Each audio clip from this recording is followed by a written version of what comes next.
కడియం శ్రీహరి గారు చాలా ఆశ్చర్యంగా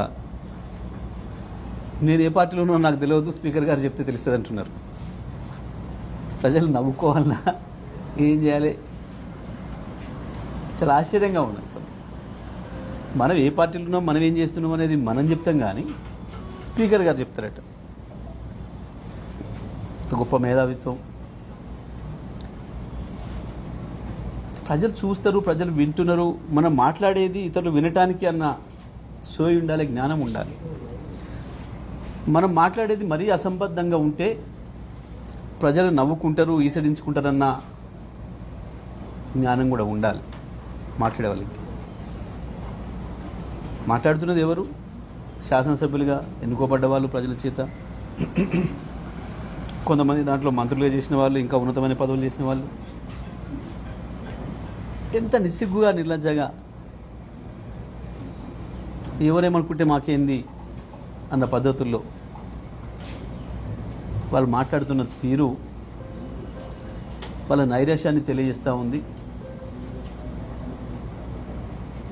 ఇది తప్పకుండా స్పీకర్ గారు నిర్ణయం ఏది చేసినా ప్రజల దృష్టిలో మాత్రం ఇప్పటికే వాళ్ళు పూర్తి స్థాయిలో పతనమై ఉన్నారు. ఇది ఇట్లాగే ఇంకా కొనసాగిస్తే, ఈ మాటలు ఇట్లాగే మాట్లాడుతూ ఇట్లాంటి రాతలు రాసి స్పీకర్ గారికి ఇస్తూ ఇంకా మేము ప్రజల్ని మోసం చేయడమే కాదు, స్పీకర్ గారు కూడా గంతలు కడతాం, కోర్టులో కూడా గంతలు కడతాం అనే ఒక ఆలోచనలు వాళ్ళకు ఉంటే అంత మించిన మూర్ఖులు ఇంకోరు ఉండరు.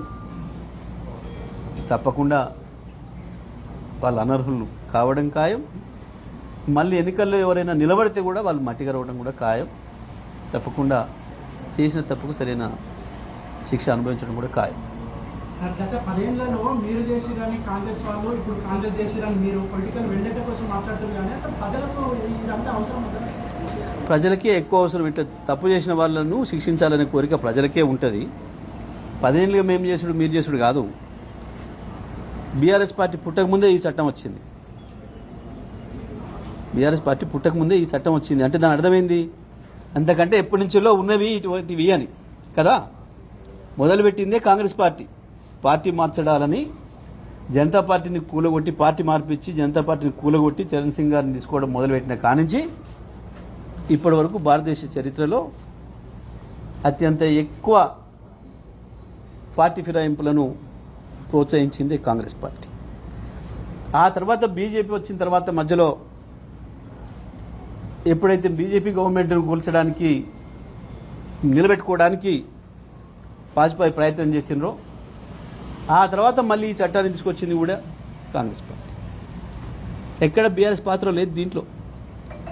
ఈ 10 ఏళ్లలో 11 ఏళ్లలో కాంగ్రెస్ను మించి ఇంకా అంతకంటే ఎక్కువ ఫిరాయింపులు చేసి, అంతకుముందు వ్యక్తుల్ని ఫిరాయింపు చేసేది, కానీ ప్రభుత్వాన్నే ఫిరాయింపు చేసిండు మోడీ గారు. ఈరోజు సాయంత్రం వరకు కాంగ్రెస్ పార్టీ ముఖ్యమంత్రిగా ఉన్న ఆయన రేపు పొద్దున తెల్లారే వరకే బీజేపీ ముఖ్యమంత్రి కూడా అయింది. ఇది మనందరం కళ్ళ ముందున్న విషయం. ఇందులో ఈ చట్టంలో టీఆర్ఎస్ పాత్ర ఏం లేదు. ఈ చట్టం తెచ్చినప్పుడు ఈ 2 జాతీయ పార్టీలే పార్లమెంట్లో ప్రాతినిధ్యం ఉన్నాయి, కాంగ్రెస్ బీజేపీలు. ఈ దేశంలో ఇట్లాంటి ఏమైనా జరిగినాయి అంటే దానికి పూర్తి బాధ్యత కాంగ్రెస్ బీజేపీ 2 పార్టీలది. ఈ దేశాన్ని ఏలిన 2 జాతీయ పార్టీలు వాళ్ళదే ప్రధానమైన బాధ్యత తప్ప ఇంకోటి కాదు. సార్, మనం మాట్లాడుకునేది ఒక్క తెలంగాణ, రైట్? సో బీఆర్ఎస్ లోకి ఎవరైనా ఎమ్మెల్యే వచ్చేటప్పుడు లాస్ట్ 10 years లో మీరు రాజీనామా చేసి రావాలని ఎప్పుడైనా మీరు చెప్పారా? మేము విలీనం చేసుకున్నాం. విలీనానికి సరిపోయే సంఖ్యలో అయినంత మంది వరకు మేము తీసుకోలే వాళ్ళని. విలీనం సరిపోయే పద్ధతుల్లో ఇప్పుడు వీళ్ళు తెచ్చిన చట్టం ఏదైతే ఉందో ఆ చట్టం అనుమతించిన మేరకే మేము పనిచేసాం. కేటీఆర్ తిరుగుతున్నటువంటి కార్ల వంటి కూడా ఒక స్కామర్ తీసుకొచ్చిన కార్లు, ట్యాక్స్ ఎగ్గొట్టి కొన్న కార్లు అని బండి సంజయ్ ట్వీట్ చేశారు. బండి సంజయ్ ఎక్కడ కొన్నాడో మేము కూడా గానే కొన్నాం. వాళ్ళందరూ ఎడగొంటారు, మేము కూడా గానే కొంటున్నాం, గంతే. నేను ఏమంటున్నా, బండి సంజయ్ తిరిగే కార్లు ఏ షోరూంలో కొంటారో మేము కూడా అదే షోరూంలో కొంటున్నాం. సెకండరీ కూడా కొంటాం. ఇప్పుడు నువ్వు అమ్మితే నేను కొననా? ఇప్పుడు నా కారు కూడా తీసేస్తున్నాను, నేను అమ్ముతున్నాను, నువ్వు కొనవా? సింపుల్. దానికి ఏముంది? ఒక కారు ఎవరు కొనుక్కోవడం కూడా అమ్ముకోవడానికి సహజమైన విషయం. దానికి పెద్ద ఇదా? ఈ బండి సంజయ్ హోంమంత్రి కూడా పెద్ద కనిపెట్టింది ఇదా? వాస్కోడ్ గామ లేక కొలంబస్ లెక్క గత చిల్లర మాటలు చిల్లర వేషాలు. కృష్ణా నీటిలో వాటా కోరుకోవడానికి కేసీఆర్ తీసుకున్న నిర్ణయాలు కేసీఆర్ ప్రభుత్వం నెగ్లిజెన్సీ కారణమని మంత్రి ఉత్తమ్ కామెంట్. ఉత్తమ్ కొన్ని సందర్భాల్లో ప్రజలు అంటుంటే నేను కూడా నిజమో కాదనుకునేది, కానీ ఉత్తమ్కు బుర్ర ఇక్కడ లేదు ఇంకెక్కడో ఉందని అంటుంటారు కొంతమంది. అది నిజమే అనిపిస్తుంది కొన్ని సందర్భాల్లో. ఎందుకంటే 511 ఆంధ్రప్రదేశ్కి 299 తెలంగాణకు కేటాయిస్తూ జీవో ఇచ్చింది కాంగ్రెస్ ప్రభుత్వంలోనా మా ప్రభుత్వంలోనా? దాని మీద నిలబడతాడు ఉత్తమ్? 2014 ముందే ఆ జీవో ఇచ్చిండ్రు, అది నిర్ణయం చేసింది కాంగ్రెస్ పార్టీ ప్రభుత్వమే, ఇక్కడ రాష్ట్రంలో వాళ్ళ కేంద్రంలో ఉందని నేను అంటున్నా. ఈ విషయంలో ఏమైనా తేడా ఉంటే నేను దేనికైనా సిద్ధంగా ఉన్నా. ఉత్తమ్ సిద్ధమా? మాట్లాడతాడా? వస్తాడా? తెలంగాణలో తెలంగాణ ప్రభుత్వం ఏర్పడక ముందే, కేసీఆర్ ప్రభుత్వం ఏర్పడక ముందే మీ కాంగ్రెస్ పార్టీ చేసిన దుర్మార్గం వల్లనే అది జరిగింది. ఈ విషయంలో సీఎం రేవంత్ రెడ్డి కూడా గత 10 ఏళ్లు హరీష్ రావు కేసీఆర్ సంతకం పెట్టి మరణ శాసనం రాశారు కృష్ణా జిల్లాల విషయంలో. నేను ఒక మాట అడుగుతున్నా,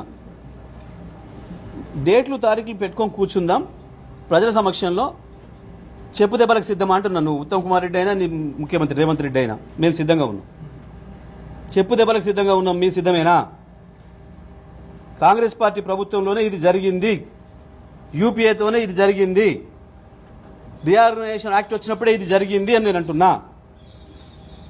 ఆ ద్రోహానికి బాధ్యులు మీరే. తెలంగాణకు జరిగిన ప్రతి నష్టానికి, తెలంగాణలో చనిపోయిన ప్రతి అమరవీరుడి సావుకు కారణం మీరే, కాంగ్రెస్ పార్టీనే. ఉన్న తెలంగాణను తీసుకుపోయి ఆంధ్రప్రదేశ్లో కలుపుతున్న నాడే వ్యతిరేకించినప్పుడు నలుగురిని కాల్చి చంపిన పాపం మీ కాంగ్రెస్దే. ఆ తర్వాత 69లో రాష్ట్రం కావాలన్నప్పుడు 400 మందిని చంపిన పాపం మీదే. ఆ తర్వాత 2004లో పొత్తు పెట్టుకొని ఇవ్వకుండా సతాయించి ఆఖరికి కేసీఆర్ దీక్ష తర్వాత ఇచ్చినాక కూడా మళ్ళీ ఇచ్చిన ప్రకటన వెనుకకు తీసుకొని ఆంధ్రాలో కృత్రిమ ఉద్యమాన్ని సృష్టించి ఇక్కడ కూడా 400-500 మంది పిల్లలు మళ్ళీ చనిపోవడానికి కారణం కూడా మీ కాంగ్రెసే. నీళ్ల విషయంలో జరిగిన ద్రోహమైనా, నిధుల విషయంలో జరిగిన ద్రోహమైనా, ఉద్యోగాల విషయంలో జరిగిన ద్రోహమైనా వీటన్నిటికీ కారణం కాంగ్రెస్ పార్టీనే తప్ప ఇంకొకరు కూడా కాదు. ఇవాళ నేను దాని మీద నిలబడున్నా. 299 తెలంగాణ కేటాయిస్తూ జీవో ఇచ్చింది కాంగ్రెస్ పార్టీ ప్రభుత్వమే ఆనాడు. దాని మీద ముఖ్యమంత్రి మాట్లాడినా, ఉత్తమ్ మాట్లాడినా ఈ తప్పుడు మాటలతో ఇంకా ప్రజల్ని మభ్యపెడతామని అనుకుంటే మీ మూర్ఖత్వం. దాని మీద మేము ఏ చర్చకైనా సిద్ధం, ఏ శిక్షకైనా సిద్ధంగా ఉన్నాం. నేను ఇప్పుడు ఒక మాట అన్నా, చెప్పు దెబ్బకు కూడా సిద్ధంగా ఉన్నాం అనే మాట మీరు ఇక్కడ చర్చ పెడతారా, అమరవీల స్తూపం కాడ పెడతారా? మేము సిద్ధంగా ఉన్నాం. కృష్ణా గోదావరి జలాల్లో ద్రోహం చేసింది మీరు. అంతెందుకు ఆ 299 కూడా వాడుకోవడం చేతగాని దద్దమ్మలు మీరు. ఈ మాట నేనండి, కేఆర్ఎంబి అనేది మొన్న యాసంగిలో చంద్రబాబు నాయుడు ఇప్పుడే ఎక్కువ తీసుకుపోయిండు, 650 టీఎంసీలు తీసుకుపోయిండు.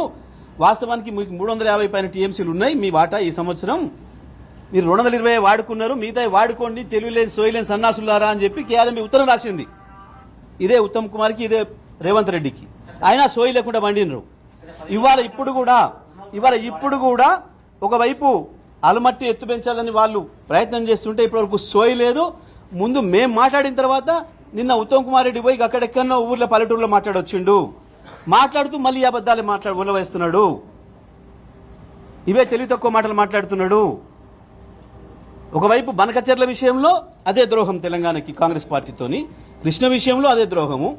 ఆనాడు కేంద్రం చేతిలోకి తీసుకుంటుంది అని మాట్లాడితే కూడా ఇట్లనే మొదలు అబద్ధాలు ఆడినరు. కేసీఆర్ ఇచ్చిపోయిండు అని చెప్పిండ్రు.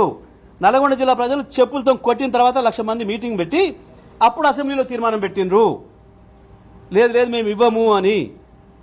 అంతకుముందు ఏం మాట్లాడినారు? నెల రోజులు కేసీఆర్ ఇచ్చేసిపోయింది అప్పుడే మాట్లాడినారు. ఇచ్చిన కేసీఆర్ ఇచ్చిన తర్వాత మళ్ళీ అసెంబ్లీ తీర్మానం ఎట్లా పెట్టినాం మేము ఇవ్వడానికి సిద్ధంగా లేము అని.